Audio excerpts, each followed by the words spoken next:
ओम नमः शिवाय। शिव जी सदा सहाय। ओम नमः शिवाय। गुरु जी सदा सहाय। जय गुरु जी। शुक्राना गुरु जी। संगत जी, गुरु जी का अनंतम अनंतम शुक्राना, लख लख बार शुक्राना। संगत जी, गुरु जी के बहुत प्यारे दर्शन हो रहे, देख रहे हो संगत जी। गुरु जी की आंखों में देखो, आपको ऐसा लगेगा गुरु जी आपको देख रहे हैं और पल के झपक रहे हैं।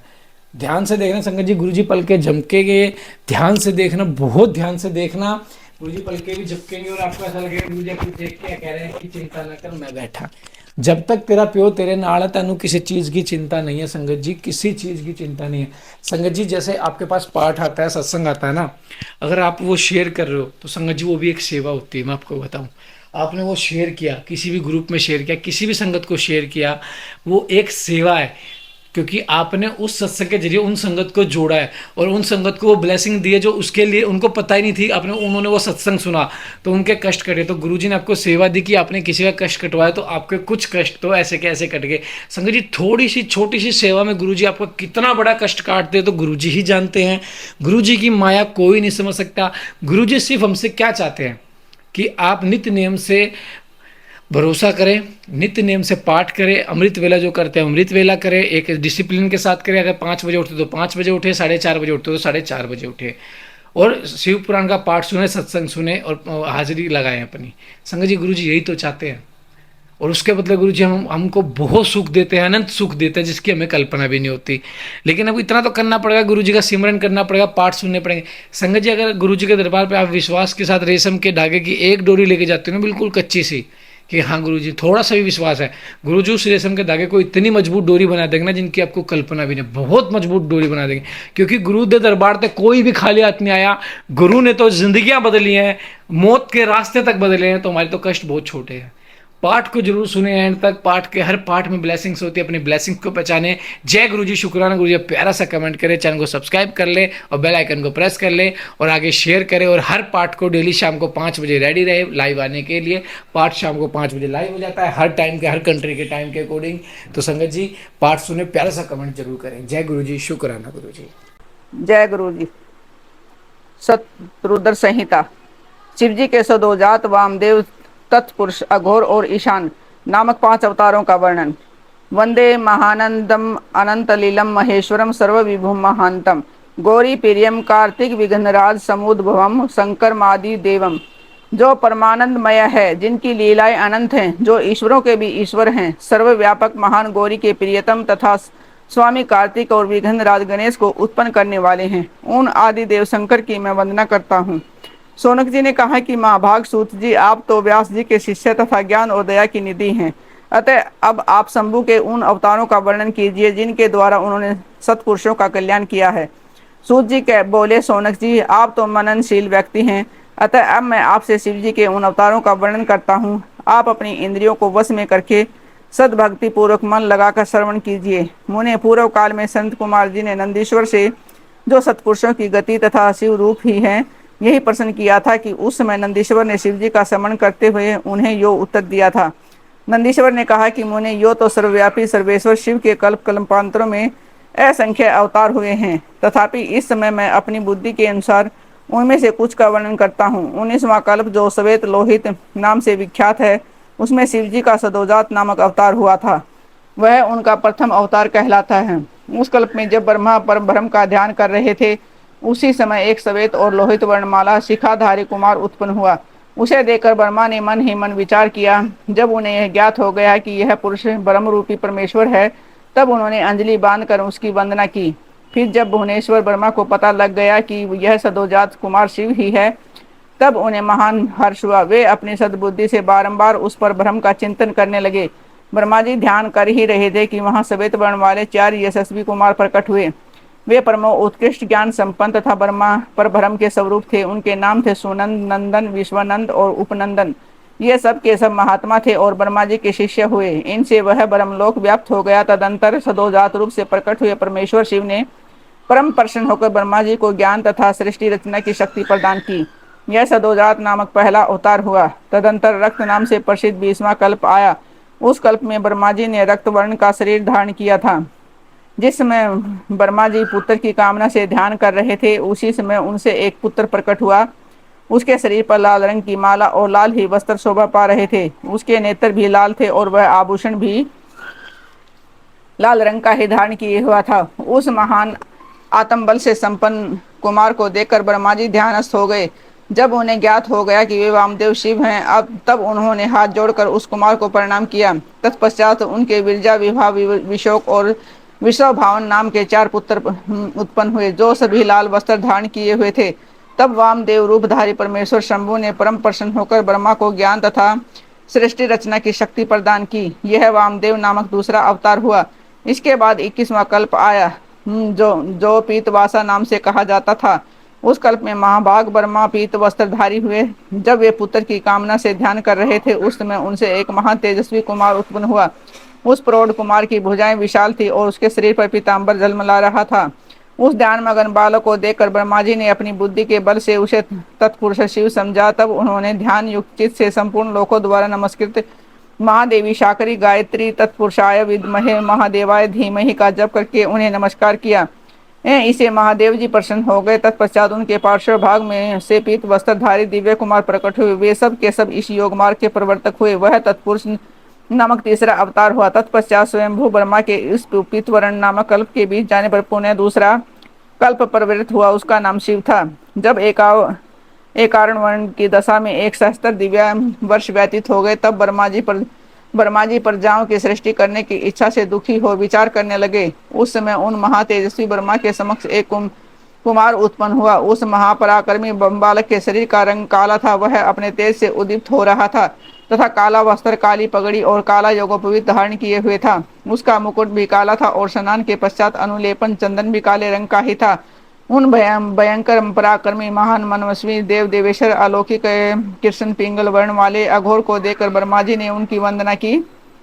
तत्पश्चात ब्रह्मा जी उन भक्त वत्सल अविनाशी अघोर को भ्रम रूप समझकर इष्ट वचनों द्वारा उनकी स्तुति करने लगे। तब उनके पार्श्व भाग में कृष्ण वर्ण वाले तथा काले रंग का अनुलेपन धारण किए हुए 4 महान मनस्वी कुमार उत्पन्न हुए। सब के सब परम तेजस्वी अव्यक्त नामा तथा शिव सरीखे रूप वाले थे। उनके नाम थे कृष्ण, कृष्ण श्री, कृष्णास्य और कृष्ण कंठ धृक। इस प्रकार उत्पन्न होकर वे महात्माओं ने ब्रह्मा जी की सृष्टि रचना के निमित्त महान अद्भुत घोर नामक योग का प्रचार किया। यह अघोर नामक चौथा अवतार हुआ। मुनीश्वरों, तदंतर ब्रह्मा जी का दूसरा कल्प आरंभ हुआ। वह परम अद्भुत था और विश्व रूप नाम से विख्यात था। उस कल्प में जब ब्रह्मा जी पुत्र की कामना से मन ही मन शिव जी का ध्यान कर रहे थे, उसी समय महान सिंहनाद करने वाली विश्व रूपा सरस्वती प्रकट हुई तथा उसी प्रकार परमेश्वर भगवान ईशान प्रादुर्भूत हुए, जिनका वर्ण शुद्ध सप्तिक के समान उज्जवल था और जो समस्त आभूषणों से विभूषित थे। उन अजन्मा सर्वव्यापी सर्वांत यामी सब कुछ प्रदान करने वाले सर्वस्वरूप सुंदर रूप वाले तथा अरूप ईशान को देखकर ब्रह्मा जी ने उन्हें प्रणाम किया।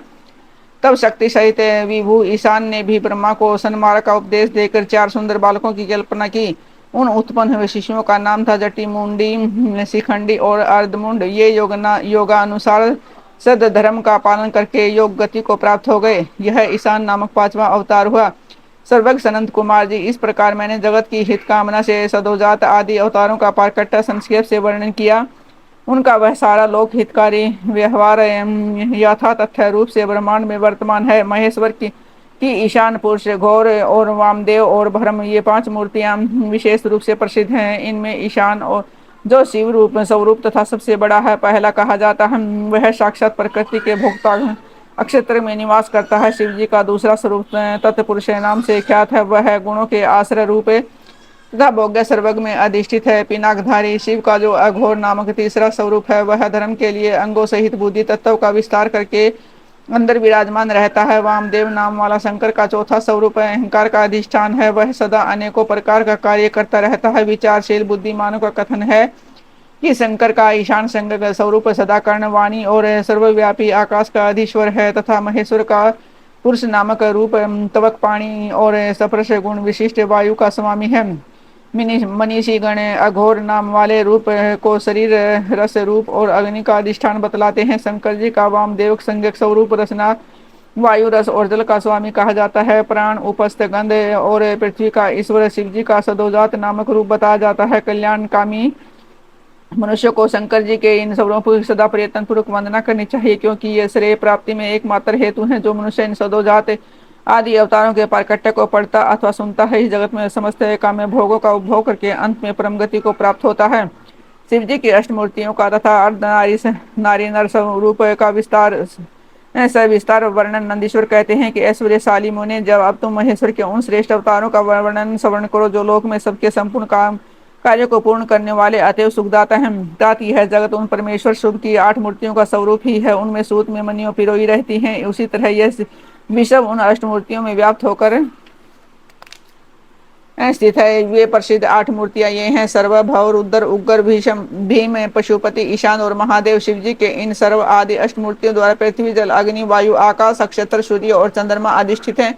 शास्त्र का ऐसा निश्चय है कि कल्याणकर्ता महेश्वर का विश्व भरात्मक रूप ही चराचर विश्व को धारण किए हुए है। परमात्मा शिव का सलीलात्मक रूप जो समस्त जगत को जीवन प्रदान करने वाला है, भव नाम से कहा जाता है, जो जगत के बाहर भीतर वर्तमान है और स्वयं ही विश्व का भरण पोषण करता था, संबंधित होता है। उग्र रूपधारी प्रभु के उस रूप को सतपुरुष उग्र कहते हैं। महादेव का जो सबको अवकाश देने वाला सर्वव्यापी आकाशात्मक रूप है, उसे भीम कहते हैं। वह भूत वृंद का वेदक है, जो रूप समस्त आत्माओं का अधिष्ठान, संपूर्ण नक्षत्रों में निवास करने वाला और जीवों के भवपाश का छेदक है, उसे पशुपति का रूप समझना चाहिए। महेश्वर का संपूर्ण जगत को प्रकाशित करने वाला जो सूर्य नामक रूप है, उसे ईशान कहते हैं।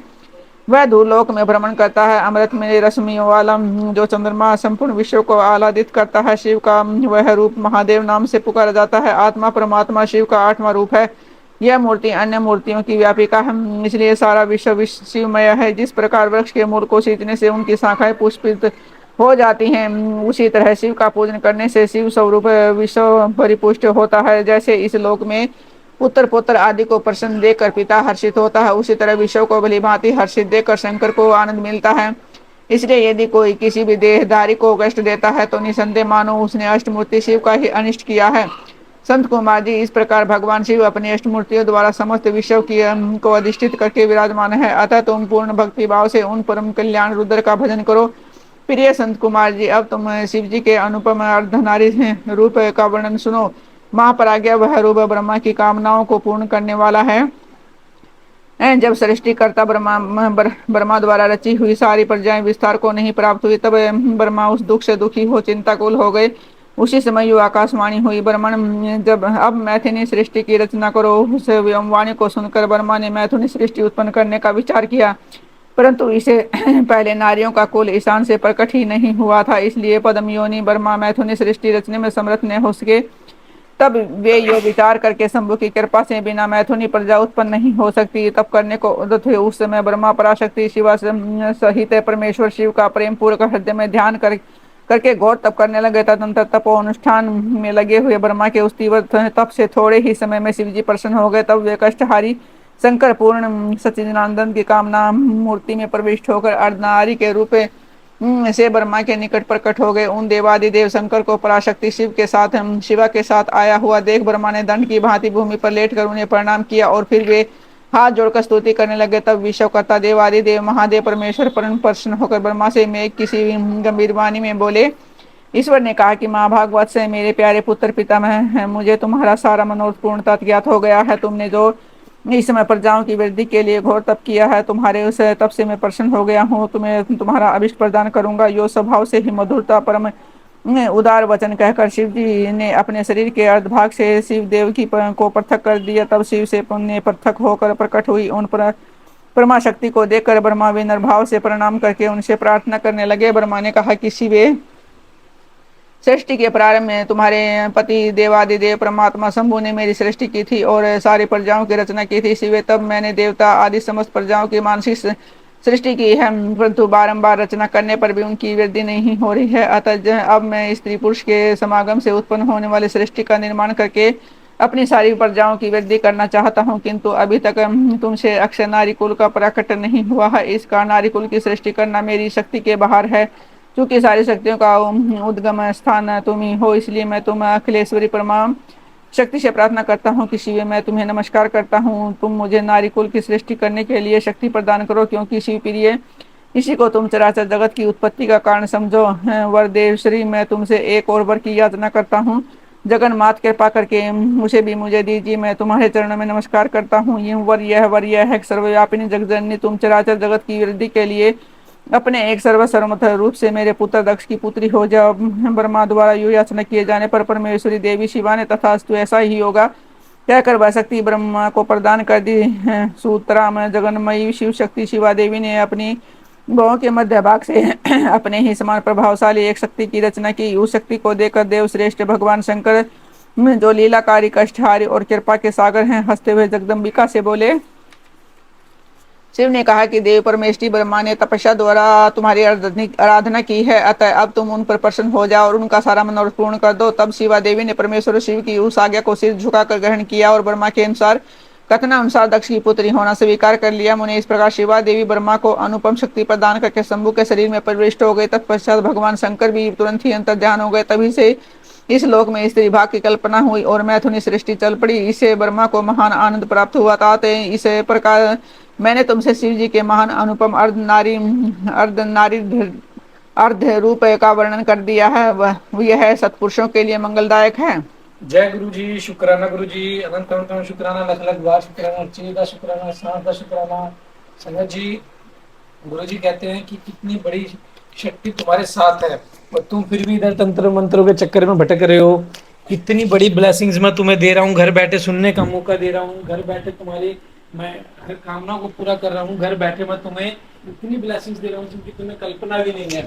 लेकिन तुम हो कि गुरुजी ये नहीं करते। गुरुजी का मैसेज आया था, गुरुजी ने कहा वो मैसेज आया था, अगर वो वचन है तो वो सत्य होगा। सही समय का तो इंतजार करो।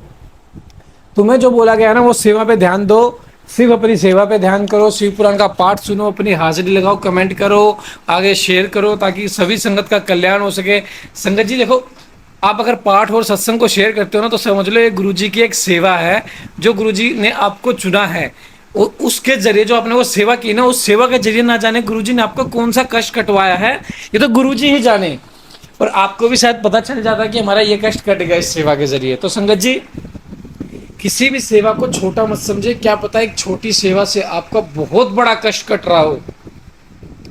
एक छोटी सेवा से आपका बहुत बड़ा कष्ट कट रहा हो, आपको तो अंदाजा भी नहीं होगा संगत जी। लेकिन गुरुजी को पता है। आप गुरुजी में विश्वास रखो, बहुत श्रद्धा भाव रखो। देखना गुरुजी के है ना, जो विश्वास की डोर होती है वो बहुत मजबूत होती है, बहुत मजबूत होती है। अगर आप एक रेशम के धागे की विश्वास की डोर लेके जाओगे ना, देखना गुरुजी उसे बदल बदल बदल बदल के हजारों रेशम के धागे की एक डोरी बना देंगे विश्वास की, जो कि बहुत मजबूत हो जाएगी, जिसे तोड़ना असंभव है। संगत जी, पाठ को सुनो, पाठ में आपके लिए बहुत ब्लेसिंग्स होती है, आप ध्यान से सुनो। संगत जी, गुरुजी का अगर चाहे तो आपकी रातों रात किस्मत बदल दे, लेकिन आपको गुरुजी क्या कहते हैं कि मैं तुम्हारे घर में पहले नेगेटिविटी दूर करूंगा, फिर बीमारियां दूर करूंगा, फिर तुम्हें वेल्थ ब्लेस करूंगा, तुम्हें एक ऐसा जीवन ब्लेस करूंगा जिनकी तुमने कल्पना भी ना की हो। बस शर्त एक ही है, कर्म चंगे ते गुरु उदासी मरण, बस और कुछ नहीं। बाकी तुम्हें सब कुछ मिलेगा जो तुम चाहते हो। इतना तो कह सकते हैं संगत जी। पाठ को सुनिए, आज हर कोई संगत जी पाठ को सुनेगा और पाठ में लाइक करेगा, सब्सक्राइब करेगा और आगे शेयर करेगा। और हर 7 तारीख को गुरु लंगर सेवा। जय गुरु जी, शुक्राना गुरु जी।